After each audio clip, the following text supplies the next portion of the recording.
Hello and welcome to a brief video lecture that I've put together for you with my comments and concerns on your intermediate drafts of your multimodal memory assignment. Okay, so for my comments and concerns about your intermediate drafts, first of all, they were supposed to include multimedia at this point.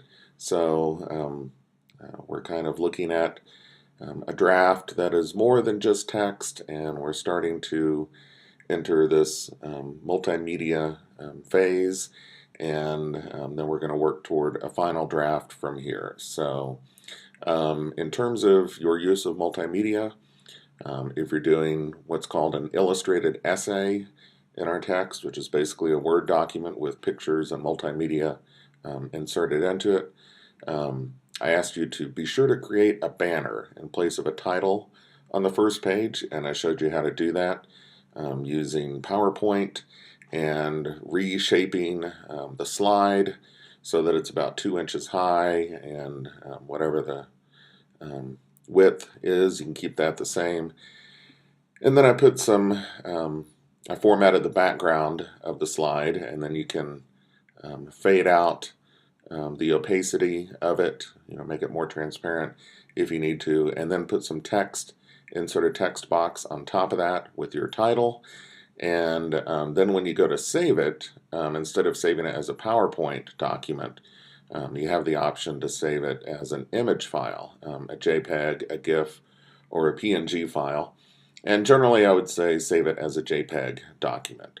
And then when you go into your Word document at the top, you'll do Insert Image from File, and then go find that image that you created, your banner, and insert it at the top of your document. Okay. Second bullet item here, make sure your images are big enough.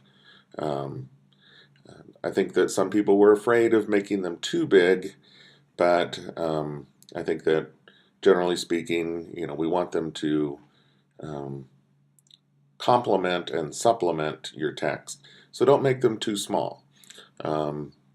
By the same token, don't make them too big. We don't need to make them gigantic, but I think you'll maybe have someone else take a look at them and decide if you think that they're big enough or they need to be a little bigger.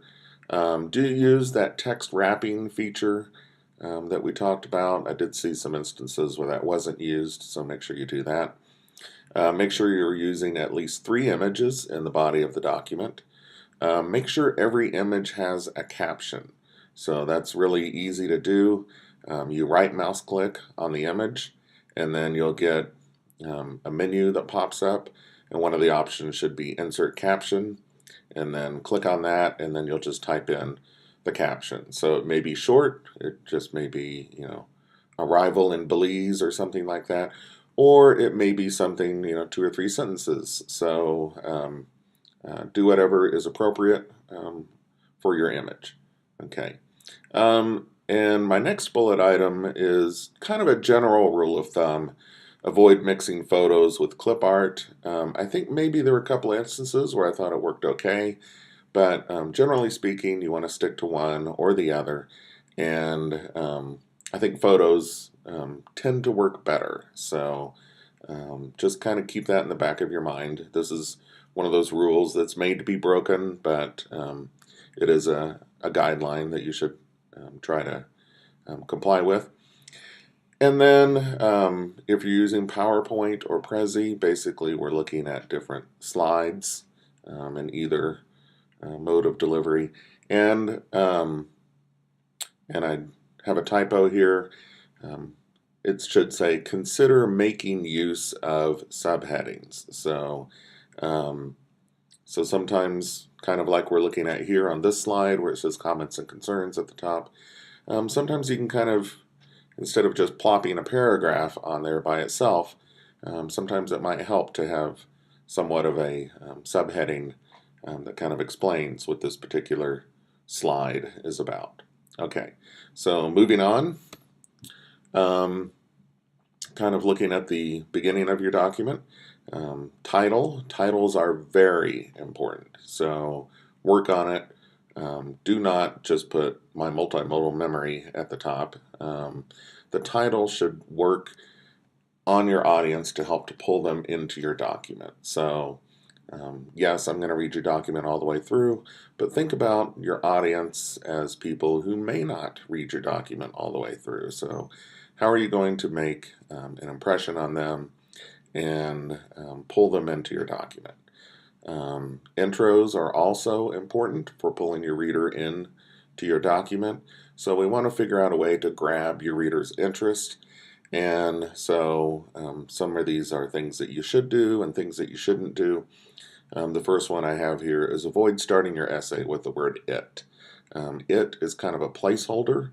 It's a pronoun, and basically um, the thing that it's taking the place of winds up coming later in the sentence. So we probably need to rework that sentence to get rid of the word it at the beginning.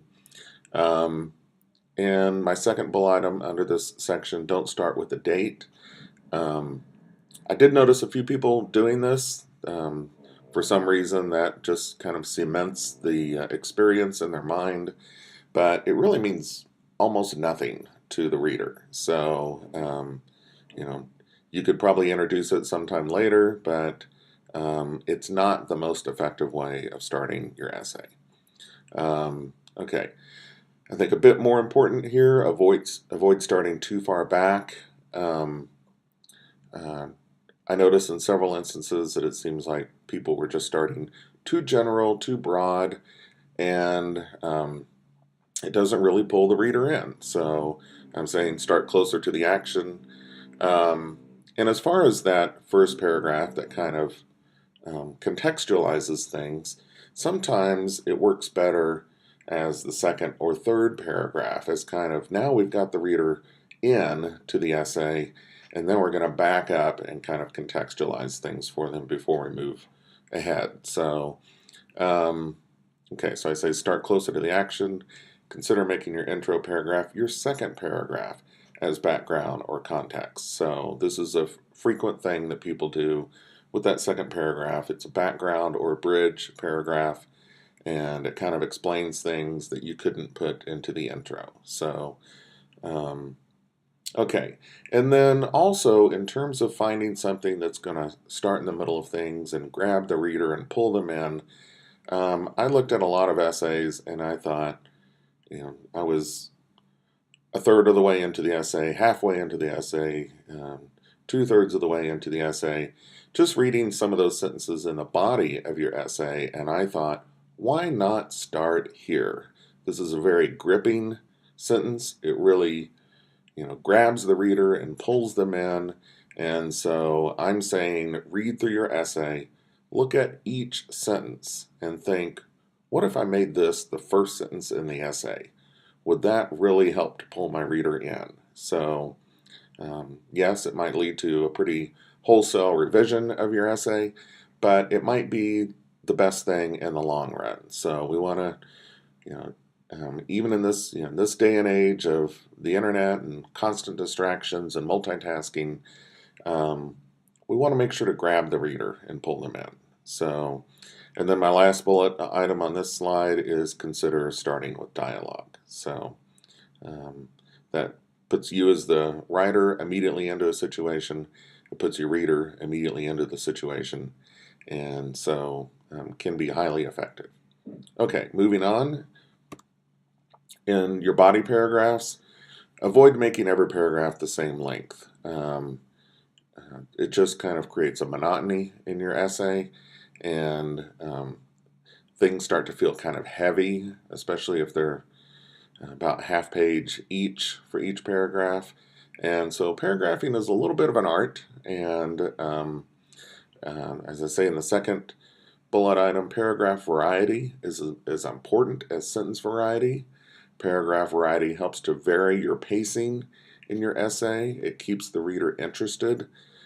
Short paragraphs can be very effective. And of course, also in the body, be sure to include some dialogue. Okay, moving on. In the conclusion, this is the reflection, the significance part of your essay.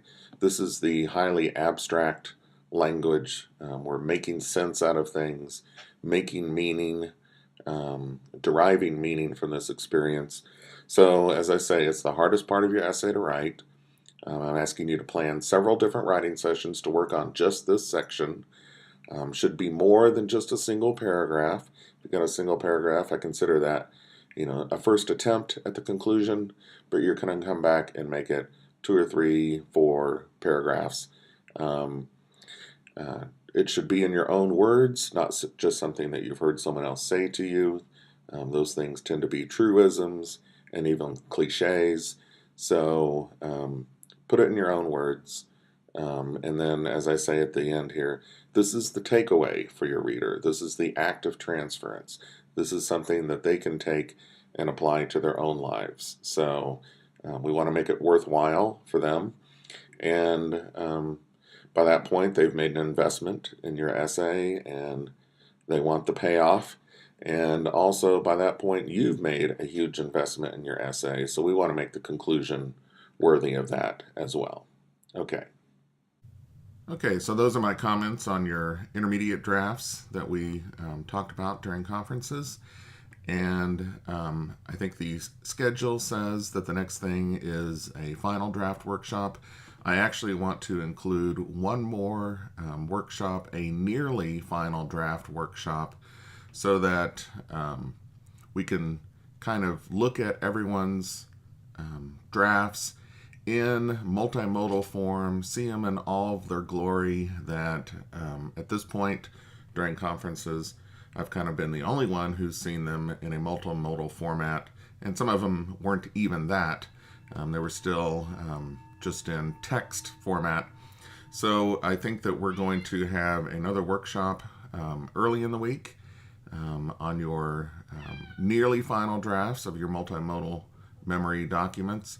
And then we'll work toward a final draft, a final edit after that. So look for an announcement of the nearly final draft workshop early in the week, and good luck proceeding with your essays. Thank you very much.